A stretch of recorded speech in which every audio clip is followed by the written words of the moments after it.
నమస్తే. ఎన్నో ముఖ్యమైన విషయాలు ఆంజనేయ స్వామి గురించి తెలుసుకుంటూ ఉన్నాం. నాతో పాటు ఉన్నారు ప్రముఖ astrologist, life coach doctor RB Sood గారు.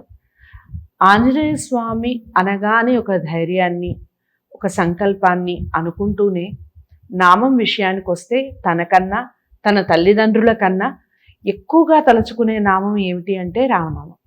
ఎందుకు ఆంజనేయ స్వామికి రాముడంటే అంత ఇష్టం? ఈ విషయాల గురించి తెలుసుకునే ప్రయత్నం చేద్దాం. మేడం ఏం చెప్తారు అనేది వీడియోని ఎక్కడ స్కిప్ చేయకండి. నమస్తే. నమస్కారం. రామనామం అనగానే నాకు మీరే గుర్తొస్తారు. చాలా ఎక్కువ సార్లు రామ అంటూ ఉంటారు కాబట్టి. అసలు ఎందుకు ఆంజనేయ స్వామికి ఇప్పుడు నేను చెప్పినట్టుగా ఎక్కడ అంజలి పుత్రుడని మనం మాట్లాడుకోవటమే కానీ తల్లిదండ్రుల గురించి ఎక్కడా మాట్లాడరు. ఎక్కడైనా కానీ రామ రామ రామ రామ అంటూ. ఎందుకు అంతటి ప్రీతి రాముడంటే ఆంజనేయ స్వామికి? అసలు భక్తి అనగానే ఫస్ట్ ఎగ్జాంపుల్ ఆంజనేయ స్వామిని చూపిస్తారు. ఎందుకు అంతటి ఇష్టం, ఎందుకు చెప్పండి? యాక్చువల్గా హనుమంతుడికి రాముల వారు అంటే అంత ఇష్టం అంటే అదొక వరం కిందే తీసుకోవాలి. ఎందుకంటే ఒకళ్ళ మీద అంత డిజైర్ ఉండడం కానీ, ప్రీతి ఉండడం కానీ అది పుట్టుకతోనే ఉంటుంది, లేకపోతే పూర్వజన్మ సుకృతం అయినా ఉండాలి, లేకపోతే దేవతామూర్తుల బ్లెస్సింగ్ అయినా ఉండాలి. మనకి తెలిసిన విషయం ఇంకోటి ఏంటంటే శివ అంశంతో హనుమంతుడు జన్మించారు.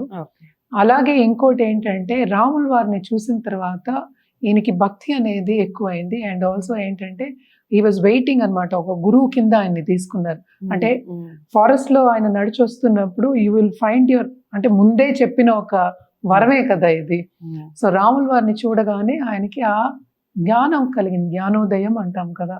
సో ఈయనే గాడ్, ఈయనే నాకు దారి చూపించే ఆయన అనేది ఒకటి కలిగింది కనుక ఆయన అప్పటి నుంచి రామనామం మీదే కాన్సన్ట్రేట్ చేసి కంటిన్యూ చేశారు. అంటే భక్తి అనేది ఎక్కువైంది. అదొకటి కాకుండా మనం ఎప్పుడు చెప్పుకోవాల్సింది ఏంటంటే సపోర్ట్ ఇచ్చారు. అటు ఈయన ఆనందపడ్డారు రాముల వారిని తలుచుకుని, రాముల వారికి కూడా ఈయన ఆనందం ఇచ్చారు. రివర్స్ అంటే ఈక్వల్ అని చెప్తాం కదా ఆ ఆనందం అనేది. సో ఆయనకి ఇచ్చారు. ఎలా ఇచ్చారు అంటే సీతా అమ్మవారిని కనుక్కున్నది ఈయనే.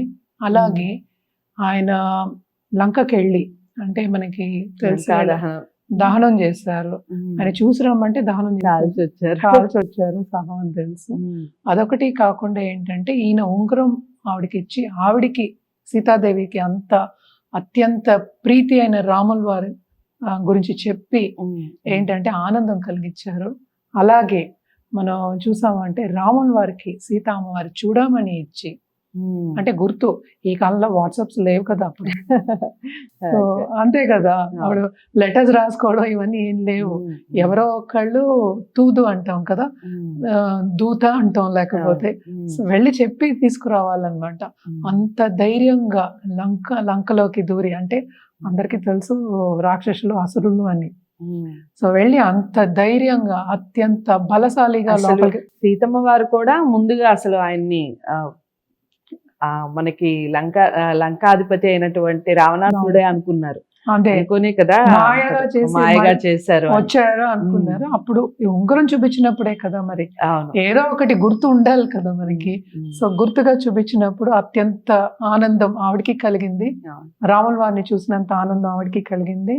అలాగే చూడమని ఇచ్చినప్పుడు రాముల వారికి అత్యంత ఆనందం కలిగింది. అండ్ వాళ్ళు ఏంటంటే మనం ఎప్పటికైనా సీతా అమ్మవారిని రాముల వారిని మనం ఉన్నత దంపతుల కింద తీసుకుంటాం. ఎందుకంటే ఒక లైఫ్ని ఎలా లీడ్ చేయాలి అనేది తీసుకుంటాం.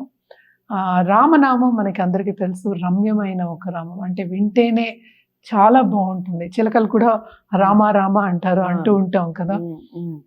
సో ఏంటంటే అలాగే ఆయన కూడా ఆయన నడుచుకున్న దారి, ఆయన యాటిట్యూడ్ అందం ఇప్పుడు అందరికీ అర్థం అవ్వాలి అంటే అంత ఏంటంటే ఆనందకరమైన ఒక యాటిట్యూడ్, అంటే చూస్తేనే అంత పాజిటివిటీ వచ్చే ఒక యాటిట్యూడ్ ఉండేది. అందుకని రాముల వారిని అందుకని మర్యాద పురుషుడు అన్నాం మనం.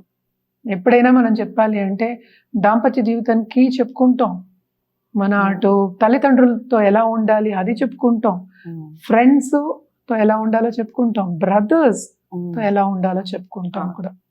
సో మర్యాద పురుషుడు అన్నాం అంటే ఏంటంటే ఎవరి దగ్గర కోపం లేకుండాను, అంటే ఏంటంటే అగ్రెసివ్నెస్ లేకుండాను సాఫ్ట్గా మాట్లాడే ఒక తత్వం. అండ్ ఆల్సో ఎల్డర్స్ అంటే చాలా మర్యాద, ఇచ్చిన మాట తప్పరు. ఇది అందరికీ తెలిసిన ఒక విషయం. అవును. సో ఈ కాలంలో ఎంతమంది అలా ఉన్నారు? లేరు కదా. సో అందుకనే ఆయన మర్యాద పురుషుడయ్యారు. రామనామం కూడా రమ్యమైనది అని చెప్పుకుంటూ ఉంటాం. అంటే ఏంటి, వింటేనే చాలా ఆనందం కలుగుతుంది అని చెప్పుకుంటూ ఉంటాం. అండ్ ఆల్సో మనం హనుమంతుడి దగ్గరికి వచ్చాము అంటే ఆయన భక్తి దగ్గరికి వచ్చామంటే ఆయనకి తెలుసు ఈయనేమో దేవతలు అంటే విష్ణుమూర్తి స్వరూపం అవన్నీ ఆయన చెప్పాను కదా, ఫారెస్ట్ లో చూసినప్పుడే ఆయన కనుగొన్నాడు. ఆయన పుట్టింది ఈయనకి హెల్ప్ చేయడానికే. సో లైఫ్ కూడా సార్థకమైంది. అంటే ఒక కంప్లీట్నెస్ అనేది వచ్చింది కదా ఆయనకి. సో ఆయన పుట్టిన దానికి ఏంటి, ఆయన లైఫ్ కి సార్థకం అనేది ఈయనకి హెల్ప్ చేయాలి. అదే ఆయన లైఫ్ గోల్. అంటే ఏంటి, గోల్ ని కూడా ఆయన పూర్తి చేసుకున్నాడు. దాని తర్వాత రామనామంలోనే ఇమిడిపోయాడు ఆయన. సో ఎప్పటికైనా మన హనుమంతుడిని తలుచుకున్నప్పుడు రాముని వారిని తలుచుకుంటాం. అదొక తలుచుకోవటం కన్నా రాముని తలుచుకుంటేనే నాకు ఎక్కువ ప్రీతి అన్నట్టుగా చెప్తూ ఇప్పుడు ఎన్నో పిక్చర్స్ అవి ఉంటాయి. అంటే ఏంటంటే ఆయన గుండె చీల్చుకుని చూపిస్తే దాంట్లో రాముల వారు సీత. కానీ ఇక్కడ చెప్పవలసింది ఏంటి, ఆయనకి లోపల తెలుసు ఆయన రాముళ్ళో ఇమిడిపోయారని. సో మనం చెస్ లో చూపించుకుంటే ఆయనకు కనిపించదు, మనకు కనిపిస్తుంది కదా. అంటే ఏంటి, ఆయన నరనరాల్లో రాముల వారు ఉన్నారు అని చెప్పడానికి మనం డిపిక్షన్ ఇచ్చాం అన్నమాట. సో అంత ఇష్టం ఆయనకి, భక్తి. అది తెలియని వాళ్ళు ఎవరు ఉండరు, అందరికీ తెలుసు. మనం కూడా కొంచెం భక్తి మార్గంలో నడుస్తే మన హనుమంతుడు అన్న భక్తి మనం ఈ కాలంలో కొంచెం కష్టమే.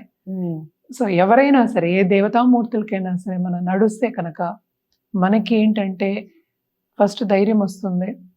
అంటే అనుకున్న పని సాధిస్తాము. అదొకటి కాకుండా నేను ప్రీవియస్ ఎపిసోడ్స్ లో కూడా చెప్పాను, నేను చాలాను సపోర్ట్, ఫ్రెండ్స్ సపోర్ట్ అనేది ఎక్కువ వస్తుంది హనుమంతుడిని తలుచుకున్నప్పుడు అని చెప్తూ ఉంటా. ఇప్పుడు సపోర్ట్ లేకుండా మనం ఏం చేయలేము. అంతే కదా. ఇప్పుడు మనం ఒక ఫారెస్ట్ చూసినా కూడా పైన కోతులు ఉంటాయి, కింద డియర్స్ ఉంటాయి, అంటే సైన్ చెప్తూ ఉంటాయి అన్నమాట అక్కడ. సో ఇవన్నిటికీ ఒక పరమార్థం ఉంది. సో ఏంటంటే మనకి దారి చూపించడానికి ఇవన్నీ పనికొస్తాయి. రామనామం అనేది ఏంటంటే నేను ఇందాక చెప్పినట్టు చాలా ఆనందకరమైన ఒక నామం. అదొకటి కాకుండా అలాంటి ఆయన్ని మనం తలుచుకున్నాము అంటే మనకు కూడా మన పేరెంట్స్ మీద కొంచెమైనా రెస్పెక్ట్ వస్తుంది కదా. తప్పక వస్తుంది. సో చాలా అంటే చాలా చక్కగా చెప్పారు. రామనామం యొక్క గొప్పతనం ఏమిటి, ఎందుకు ఆంజనేయ స్వామికి అంతటి ఇష్టం అన్న విషయాన్ని వీడియో ద్వారా తెలుసుకున్నాం. తప్పకుండా వీడియోని లైక్ చేసి షేర్ చేయండి. అంతేకాకుండా జాతకాలకు సంబంధించి, లైఫ్కి సంబంధించి ఏ ప్రాబ్లమ్స్ ఉన్నా మీరు జాతకాలని ప్రత్యేకంగా పరిశీలించుకోవాలి అనుకున్న స్క్రీన్ మీద కనపడే నెంబర్కి కాల్ చేయొచ్చు. డాక్టర్ ఆర్వి సుధ గారు మీకు అపాయింట్మెంట్ ఇచ్చి మీ యొక్క వివరాలని గోప్యంగా ఉంచి మీకు మాత్రం తెలియజేయడం జరుగుతుంది. ఇక తదుపరి వీడియోతో మళ్ళీ మీ ముందుకు వస్తాను. ఇంతవరకు సెలవు, నమస్తే.